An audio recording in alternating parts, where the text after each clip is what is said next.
Welcome to the new raid. We're pulling.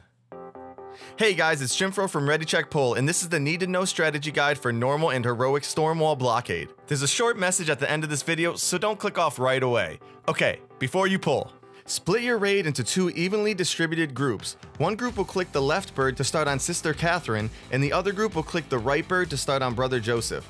Put a marker on one reliable ranged and one reliable melee DPS. This is for stack points. You'll save Bloodlust for Phase 2 when you get to Liminaria after the first Sea Swell, or you can save it for when you have 3 ads up.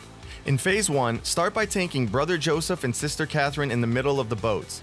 When fighting Sister Catherine, stack toward the front of the boat and have people drop off the Crackling Lightning debuff to the back of the boat. She'll also cast Voltaic Flash, which spawns blue lightning orbs in random spots. Your raid will need to quickly dodge the lightning, which pulses then strikes that location. There's a few different patterns, but they'll usually flash to show you where they're going, then strike that spot.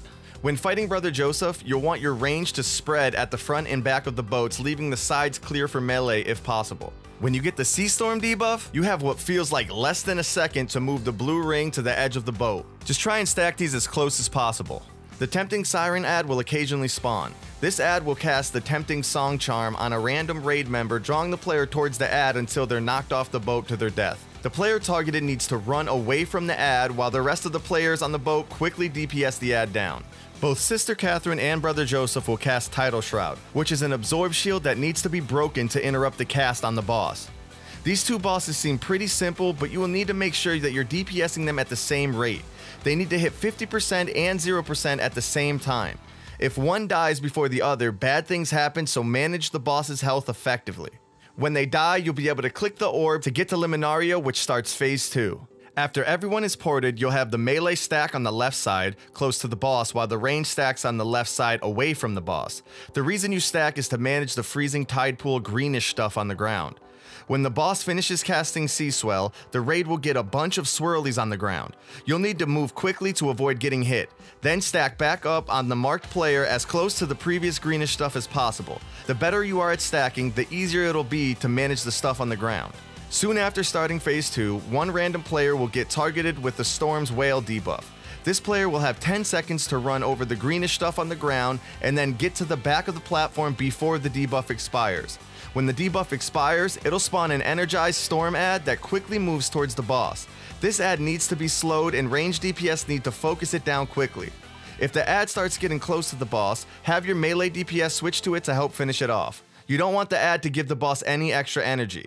To make it easier to kill the ad, the tank swaps at 5+ stacks of kelp-wrapped fists.